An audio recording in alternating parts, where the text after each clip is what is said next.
O que desejamos é que Deus abençoe e que Deus guarde a vida de cada um, irmão e irmã, e de toda a igreja dele, aqui presente, onde quer que esteja. Que a graça e a paz do nosso Senhor Jesus Cristo estejam com todos. Amém. Nós vamos proceder à leitura da palavra de Deus que se encontra em Mateus capítulo 9, do versículo 14 ao versículo 17. Mateus 9, de 14 ao 17.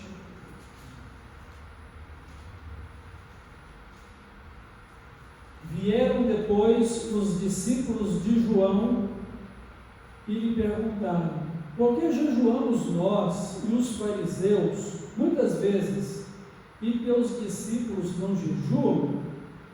Respondeu-lhes Jesus: podem acaso estar tristes os convidados para o casamento enquanto o noivo está com eles? Dias virão, contudo, em que lhe será tirado o noivo, e nesses dias hão de jejuar. Ninguém põe remendo de pano novo em veste velha, porque o remendo tira parte da veste e fica maior a rotura. Nem se põe vinho novo em odres velhos. Do contrário, rompem-se os odres, derrama-se o vinho, e os odres se perdem. Mas põe-se vinho novo em odres novos, e ambos se conservam. Deus abençoe a sua palavra ao nosso coração. Então, nesse texto que acabamos de ler, Jesus é confrontado pelos discípulos de João Batista. Eles querem saber porque eles e também os fariseus têm a prática do jejum. Isso eles o faziam muitas vezes, e os discípulos de Jesus não jejuam, eles não estão fazendo isso. O que Jesus então falou sobre a questão do jejum?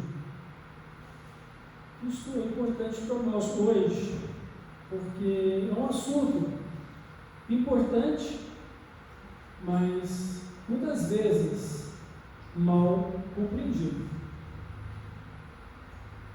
Um assunto de importância para o nosso relacionamento com Deus, mas que muitas pessoas têm mistificado também e têm usado de forma errada. Haja visto que jejum, ele não é apenas uma questão da vida religiosa. O jejum também ele é aplicado nos tratamentos médicos, cirúrgicos. Ou seja, antes de uma cirurgia, o paciente tem que estar em jejum.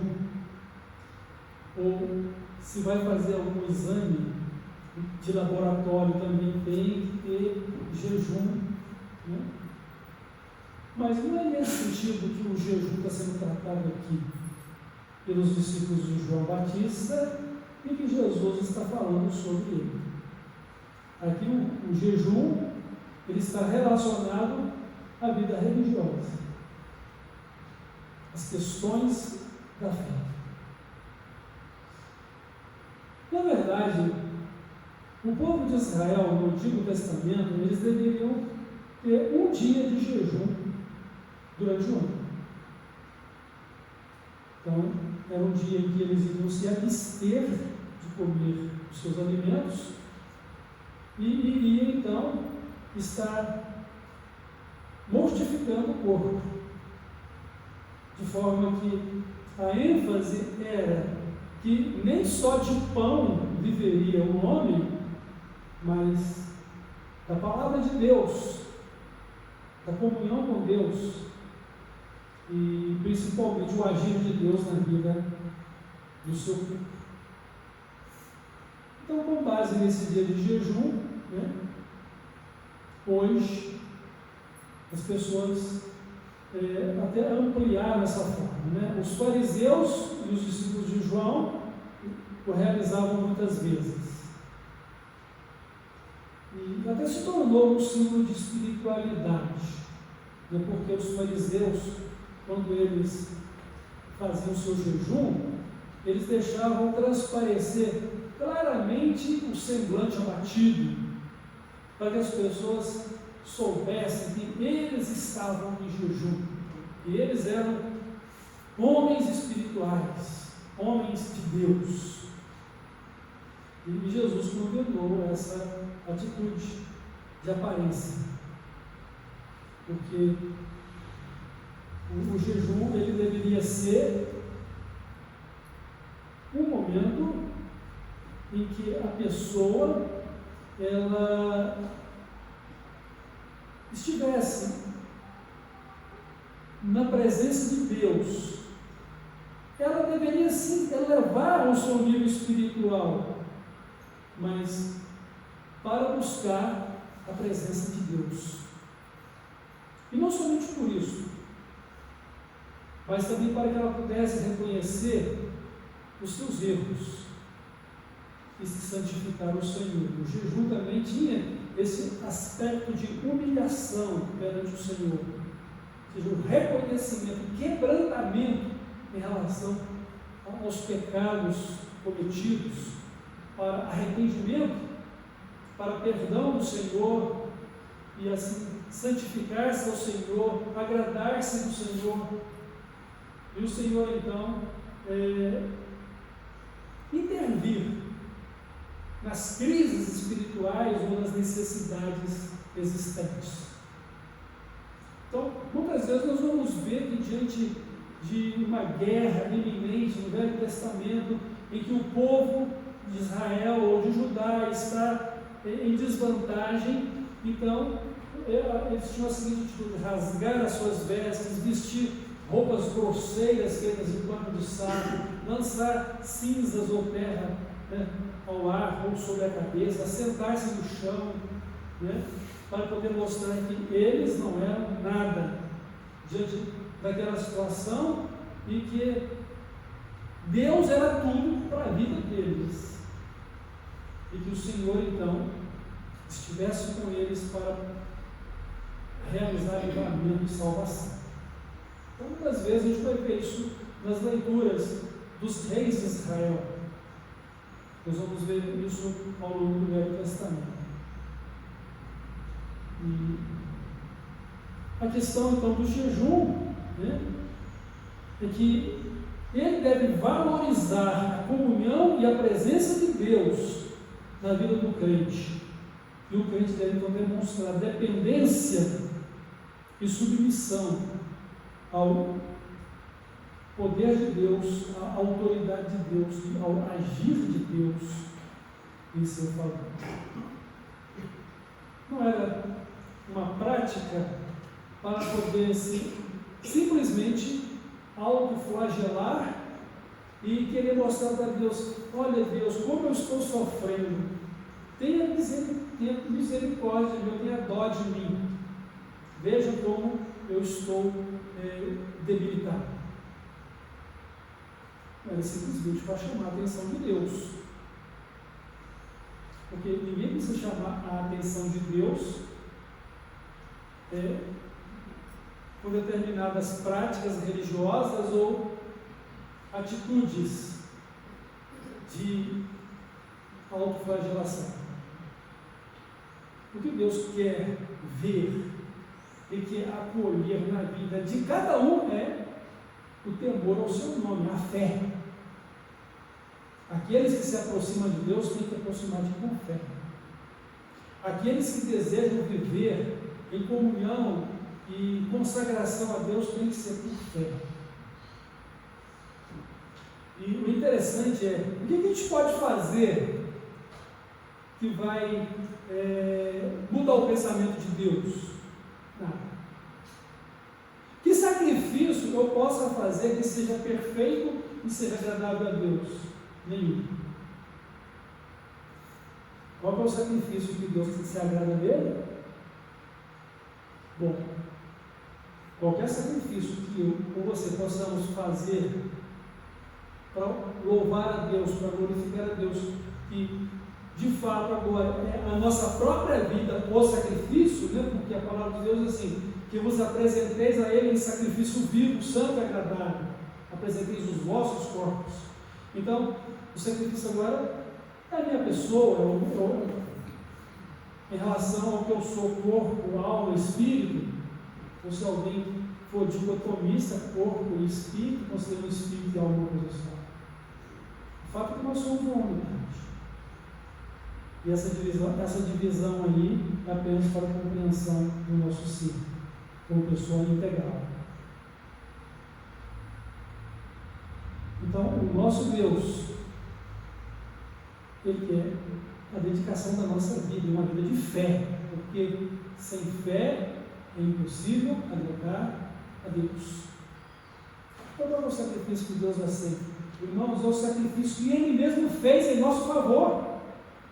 E é com base nesse sacrifício que Deus fez em nosso favor que todo o sacrifício que possamos fazer pela fé, em inteira submissão e obediência à Sua palavra, em harmonia com a Sua vontade, tem que ser por meio de Jesus Cristo, esse sacrifício que Ele fez. Notem que a palavra de Deus diz que Jesus Cristo já havia sido sacrificado no plano eterno de Deus desde a fundação do mundo. Quando o homem pecou, quem fez o primeiro sacrifício? Não foi Caim e nem Abel. Quem fez o primeiro sacrifício foi o próprio Deus, que sacrificou animais, dos quais Ele usou a pele para poder fazer vestes para o primeiro casal. E isso é uma clara indicação que nos aponta para Jesus como o Cordeiro de Deus, que o próprio Deus entregaria em sacrifício pelo nosso pecado. Esse é o sacrifício que Deus aceita. Sabe por quê? Porque é um sacrifício justo, é um sacrifício santo, é um sacrifício perfeito, e tudo quanto eu e você possamos fazer terá a marca da imperfeição na nossa pessoa. Então, o sacrifício que Deus se agrada é o próprio que Ele fez, sacrificando seu Filho por nós, e agora nós, por meio de Cristo, possamos entregar nossos corpos, nossos espíritos, nossas almas perante Ele, porque pertencemos a Ele pelo preço que Ele pagou de sangue com o seu próprio Filho para nos lavar e purificar do nosso pecado. Então, o que a gente pode fazer para chamar a atenção de Deus? Nada. O que eu posso fazer para poder mover com a agir de Deus? Nada. Se Deus faz, porque Ele o faz. E Ele faz porque se agrada em fazer. E Ele faz por causa do seu amor, graça e misericórdia para conosco. Porque Ele nos acolheu como filhos. Não por obrigação, mas por sua graça e sua misericórdia. Não há nada que eu possa fazer. Não há jejum algum que venha simplesmente por causa da autoflagelação que venha comover o coração de Deus, porque Ele conhece o coração de cada um, Ele acolhe a cada um pela fé e responde à fé e ao coração de cada um que o busca em verdade e amor. Então, quando os discípulos de João Batista perguntaram para Jesus, por que os seus discípulos não jejuam? Jesus não disse que eles não jejuariam, como Jesus não disse que nós não jejuaremos hoje, ou que a igreja não vai jejuar ao longo da sua trajetória até o dia do encontro final. Mas ele diz o seguinte: olha, enquanto o noivo está presente, não é comum os convidados da festa deixar de participar da festa. Ou seja, os discípulos estavam desfrutando de uma comunhão presencial, ocular, participativa com Jesus na vida terrena. Ali estava o noivo, e ali estava o cuidado presente de Deus para com os seus discípulos. Tanto que Jesus disse em relação a eles, em oração ao Pai: Pai, de todos os que o Senhor me desse, nenhum se perdeu, a não ser o filho da perdição, para que se cumprisse a Escritura.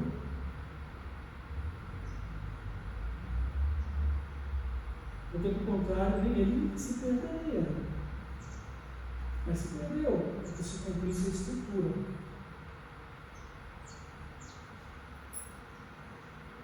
E desta forma, irmãos, os discípulos ali não deveriam estar realmente jejuando. Mas o que Jesus disse? Dias virão em que ele será tirado do noivo e aí eles vão jejuar. Jesus nem está falando aqui que eles vão ser obrigados dos céus, como um mandamento da jejuar. Mas eles vão jejuar por causa de que ele, Jesus, o noivo, não estaria mais presencialmente com eles. Estaria em espírito e verdade, mas de forma ocular eles não poderiam mais estar com ele. Porque ele voltaria ao Pai. Aí sim eles iriam jejuar. Qual seria então o propósito desse jejum? Era realmente buscar intimidade com Deus. Mas não é somente para buscar intimidade com Deus, também por causa das situações difíceis pelas quais eles haveriam de passar: perseguição, prisão, morte, açoites, apedrejamentos, que também levavam à morte. Então haveriam de jejuar. Por quê? Porque era precioso seria estar em comunhão com Jesus. Aquele que pode confortar a alma, aquele que pode suprir a necessidade, trazer livramento, mas sobretudo eles estariam sujeitos à vontade de Cristo, à vontade de Deus. Eles iriam jejuar. Então, a própria circunstância, a própria realidade nos levaria a uma situação de jejuar.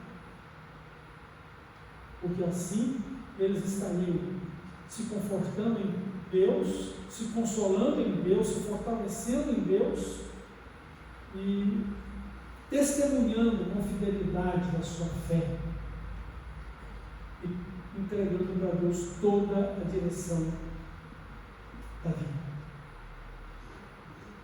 Você tem que nada mais importe ou importa. Tudo que importa é Jesus. Para quem iremos nós? Para onde vamos? Só Ele tem a palavra da vida eterna. Só Ele é a nossa salvação. Então devemos, irmãos, jejuar hoje. Jesus disse que isso aconteceria. Ele não deixou um mandamento expresso: vocês devem jejuar todos os dias, ou você deve jejuar uma vez por semana, ou uma vez por mês, ou uma vez por ano. Jesus não deixou um mandamento expresso dessa natureza. Pelo contrário, ele diz: olha, se você vai jejuar, Jesus deixa transparecer o quê? A liberdade do crente em sua comunhão com Ele para decidir sobre se vai jejuar ou se não vai jejuar. De forma que se você jejua, você está buscando maior intimidade e pelas suas necessidades ou crises do momento, você quer orientação, você quer direção e você quer a dispensação do poder de Deus em suprir a sua necessidade. Mas confiando que Ele, o Senhor, é quem faz. Principalmente porque são situações que escapam da sua capacidade de resolver ou de fazer ou de ter. Em geral, somente Deus pode agir em seu favor, ou em nosso favor.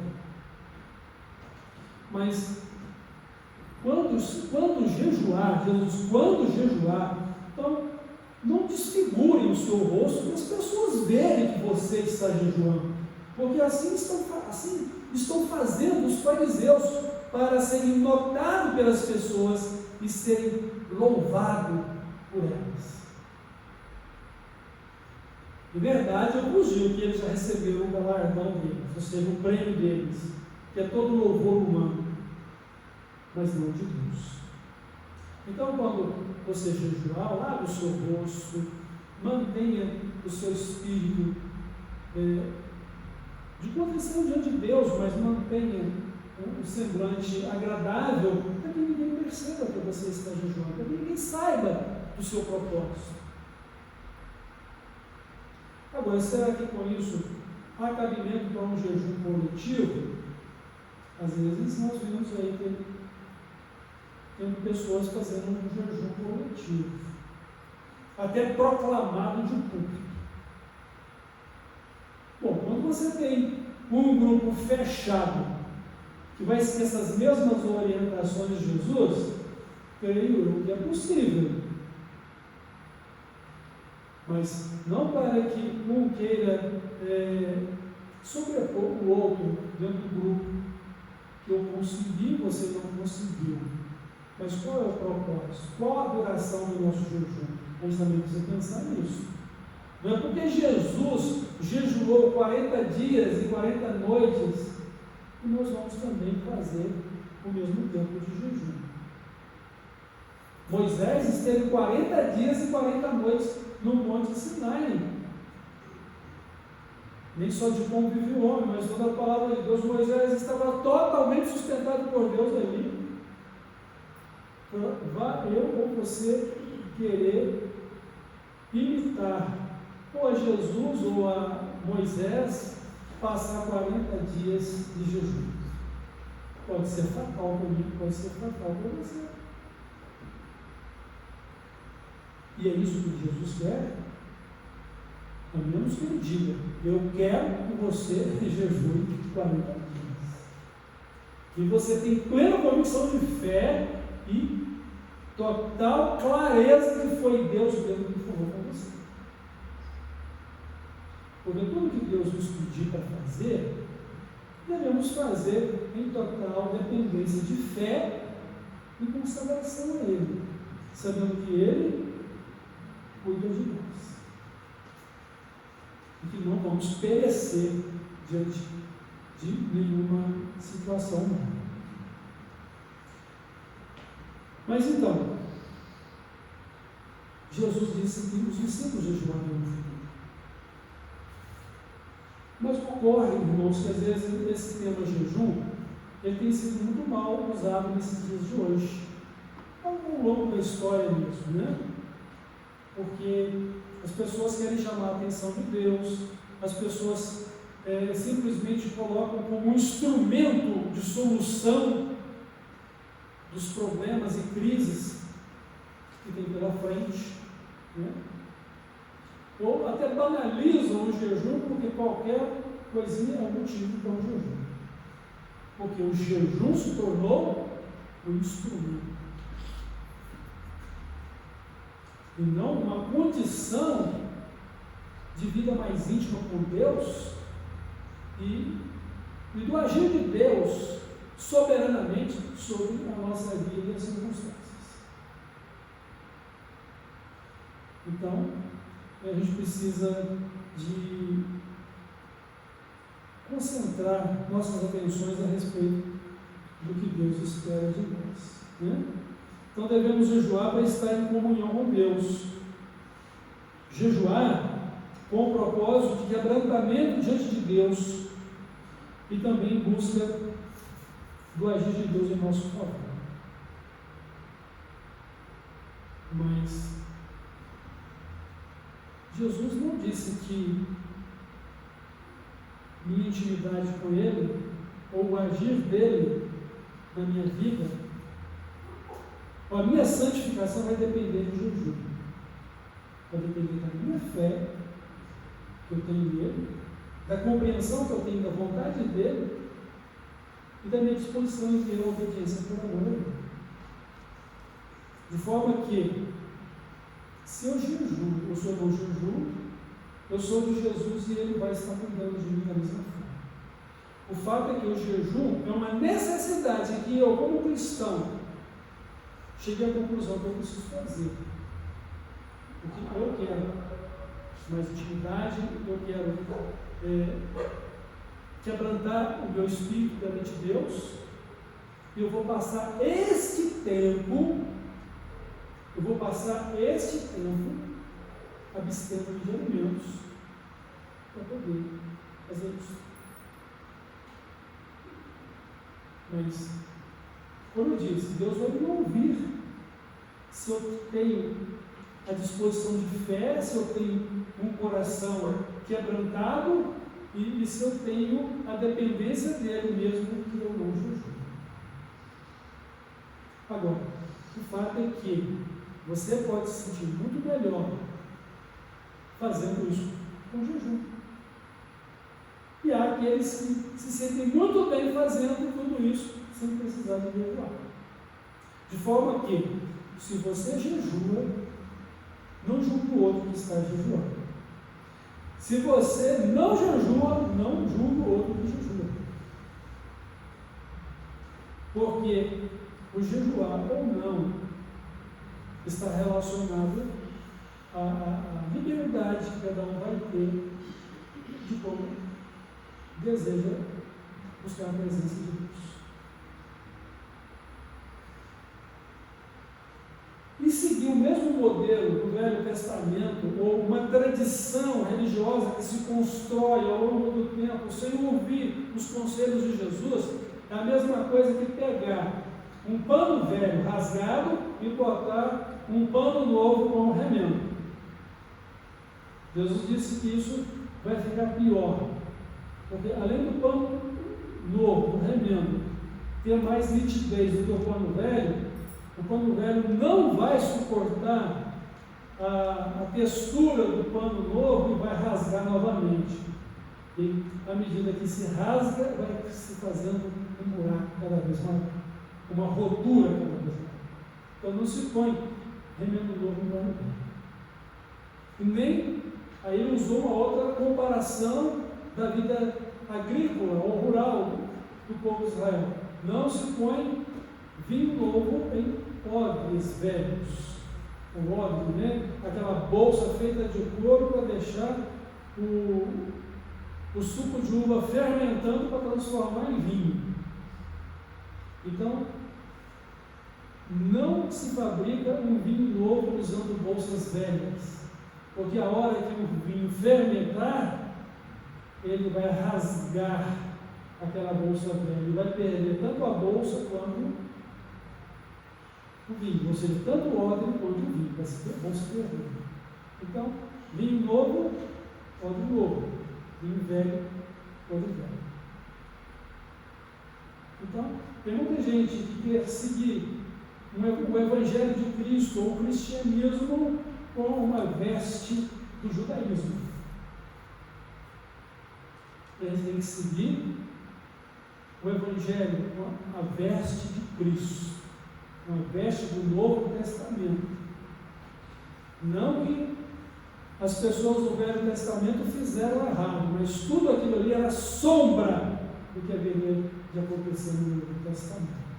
E tudo aquilo lá no Velho Testamento tem que ser entendido e interpretado à luz do Novo Testamento, à luz de Cristo, que é o vinho novo, o odre novo, a nova aliança de Deus.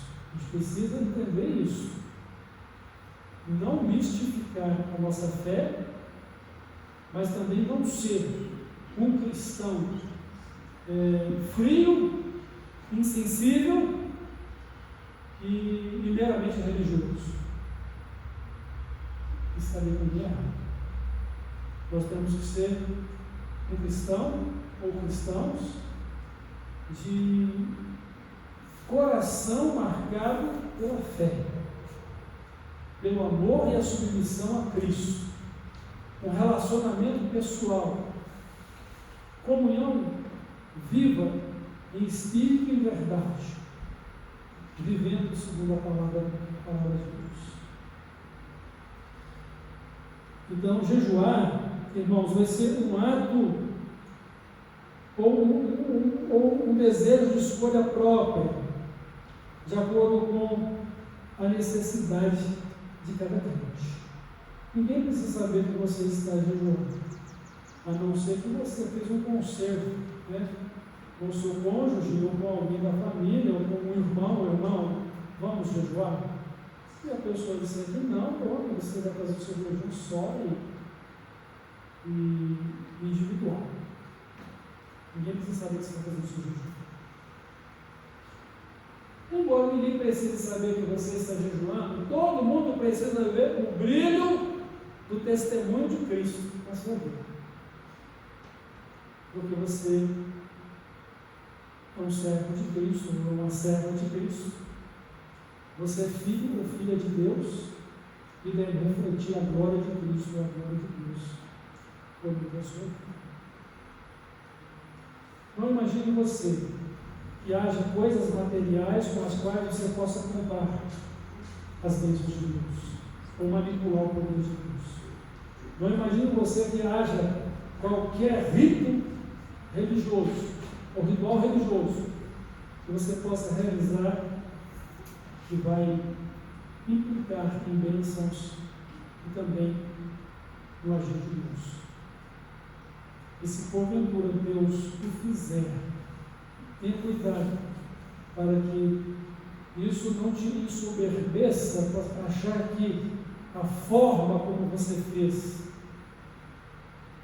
é o que todo mundo tem que fazer, que você vai continuar fazendo, sendo dessa forma um misticismo religioso. Ou seja, uma espiritualidade que não é real. E uma obra que não é como Deus tem proposto realizar. E às vezes Deus permite a operação do erro para que a pessoa possa ser manifestada se é o Senhor de fato filho de Deus. Então, muitos andam cegos em relação a essas questões de fé, e esse assunto é um deles. Muitos andam sem entendimento a respeito das coisas de Deus, e essa é uma situação real em relação a esse assunto. Que possamos, irmãos, fazer como Jesus nos tem falado. Você quer jejuar? Faça-o para a glória de Deus. Faça-o para o seu crescimento espiritual. Como? Tendo maior intimidade com Deus. Buscando intimamente a presença de Deus para a sua vida. E lembre-se de uma coisa: a intimidade de Deus não somos nós que conseguimos conquistar, é o próprio Deus que se revela íntimo a nós. Na pessoa de Cristo, pelo seu Espírito Santo, por causa da sua palavra, pela fé. Fé. E quando eu falo fé, lembre-se do sacrifício que agrada a Deus, o sacrifício que Ele fez, que é o cordeiro dele que Ele sacrificou por nós. Então nós temos a recomendação que é que por Jesus Cristo apresentemos sacrifícios de louvor, que é o fruto do nosso lábio que confessa o seu nome. Então, nós não somos cristãos judaizados. Nós somos cristãos que procede dos judeus, sim, porque Jesus é judeu, e de todos os princípios do Velho Testamento que se cumprem no Novo Testamento. Se cumprem isso. Eu não tenho que viver como um judeu, como eu não tenho que viver como nenhuma pessoa que eu considero espiritual. Posso até ver os bons comportamentos, como a palavra do Paulo disse, sejam meus imitadores como eu sou de Cristo. Mas nós temos que ser cristãos de verdade, ou seja, aqueles que vivem para Cristo, vivendo a mesma vida semelhante de Cristo, para a glória de Cristo, para a glória de Deus, e para a nossa identificação com Ele como verdadeiro homem, criado segundo Deus em justiça e santidade. Como pessoas que deveremos ser semelhantes a Cristo, como cidadãos dos céus, porque Ele é o primogênito dessa nova criação, o primogênito dessa nova geração de pessoas que nós chamamos de salvos por Deus por meio de Cristo. O primeiro homem dessa nova geração, mas o segundo Adão que trouxe para nós a redenção. O primeiro Adão são os pecadores, em Jesus Cristo. O segundo Adão, Adão significa homem, nós temos perdão e justificação dos nossos pecados para a vida eterna.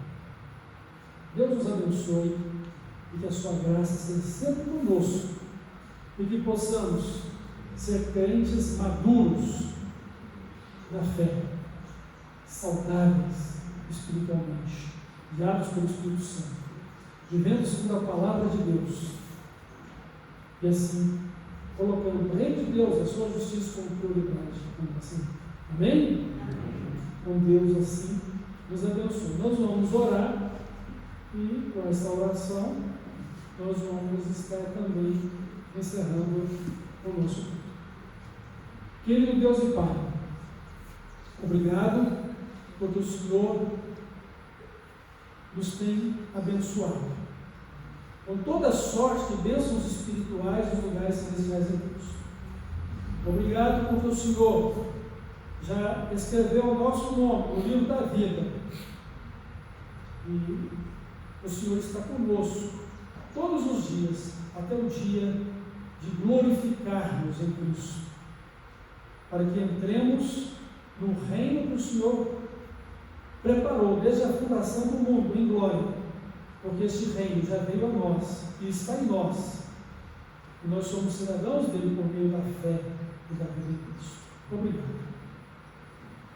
Dá-nos uma vida de santidade, uma vida justa, uma vida de mais comunhão com o Senhor, mais intimidade com o Senhor. E sobre as questões do jejum, dá-nos sabedoria, dá-nos inteligência espiritual e a direção do Senhor para realizar essa prática como o Senhor tem orientado na sua palavra. E sobretudo, para glorificar o teu nome e para expandir o teu reino e edificar a tua igreja.